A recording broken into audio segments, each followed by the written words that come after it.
குழந்தைகளை ஆளுநரை அற்புத அரசருடைய விழாவிலே தொடக்க நாளிலே உங்கள் அனைவருக்கும் எங்களுடைய நல்வாழ்த்துக்களை மகிழ்ச்சியோடு தெரிவித்துக் கொள்கிறோம். கிரேக்க தத்துவ ஞானி ஒருவர் கேள்வி ஒன்றை எழுப்பினார். அந்த கேள்விக்கு பல ஆண்டுகளாக யாருமே பதில் சொல்லவில்லை.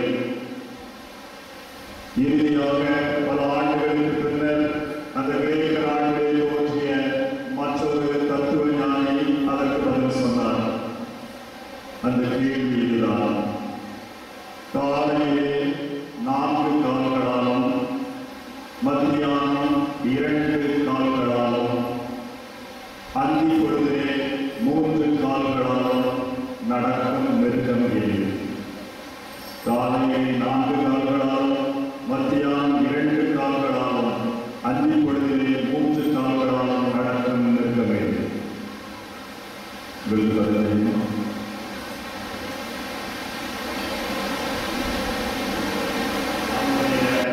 குழந்தை பருவம். அவன் தவழ்ந்து செல்கிறான். தனது 2 முழங்கால்களால் தன்னுடைய கைகளை 2 கைகளை ஒன்றி 4 கால்களால் அவன் தவழ்ந்து செல்கிறான். மத்தியானம் அவனுடைய இளமை பருவம். அவன் தன்னுடைய 2 கால்களால் துள்ளி ஓடுகிறான், குதிக்கிறான். அந்தி பொழுது அவனுடைய முதுமை பருவம். நடக்க முடியாமல் கைகளை ஒன்றையும் ஊன்றுகோலால் பிடித்துக் கொண்டு 3 கால்களால் நடக்கிறார். எனவே அந்த மிருகம் மனிதன் என்று அதே கிரேக்க நாட்டிலே தோன்றிய ஒரு தத்துவ ஞானி பல ஆண்டுகளுக்கு பிறகு சொன்னார்.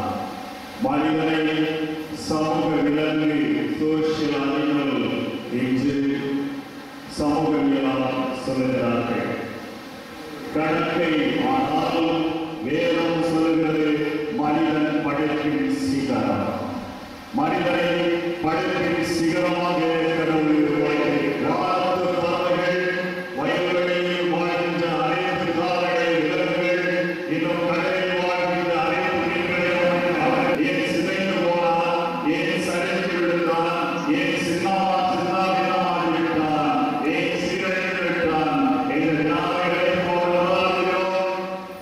கடவுளால் விளக்கப்பட்ட அந்த கனியை ஆலை பெற்றோர்களிடம் குறிப்பாக மாறிவிடலாம். மனிதன் கடவுளாக மாற ஆசைப்பட்டான். மனிதனாக வாழ விரும்பாமல் மனிதனாக படைக்கப்பட்ட அவன், படைப்பின் சிகரமாக உருவாக்கப்பட்டவன், கடவுளாக மாற விரும்பினான். அந்த ஆசைதான், அந்த பேராசைதான் மனிதனை நிலைமுறை செய்தது. முதல் பாவம். இந்த சமுதாயம் தொழில் செய்கிற இடங்களுக்கு செல்லலாம், படிக்கிற இடங்களுக்கு எல்லாம் செல்லலாம். மனிதனுடைய மனங்களுக்கு தரையிட முடியாது. மனிதர்களுக்கும் ஆசைகள். இவ்வாறு ஆசைகளின் விளைவாக இந்த உலகத்தில் எத்தனையோ துறவிகளும் சன்னியாசிகளும் வீழ்ந்து போயிருப்பதை நாம் இன்றைக்கும் செய்தித்தாள்களில் படித்துக் கொண்டிருக்கிறோம். இயேசுவுக்கும் சாத்தான் ஆசை ஊட்டினான். மத்திய 4 அதிகாரத்திலே 1 முதல் 10 வசனங்களில் நாம் படிக்கிறோம்.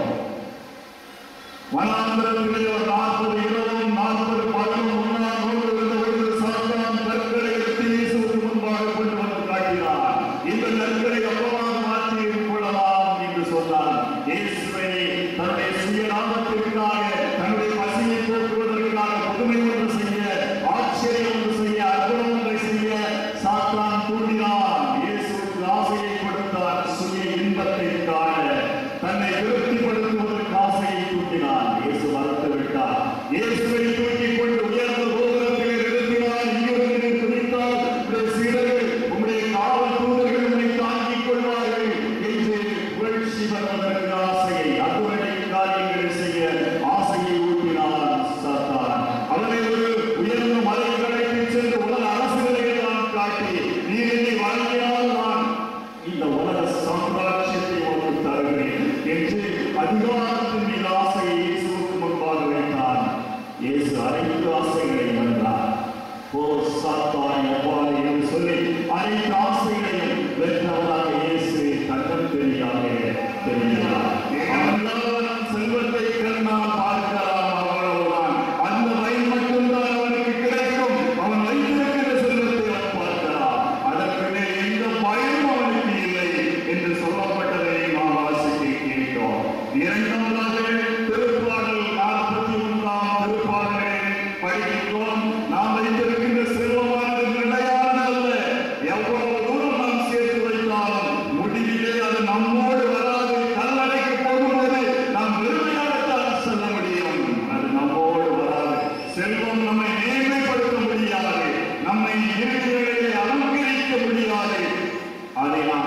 விட்டுதான் செல்ல வேண்டும். வருத்தத்தோடு சென்றார்.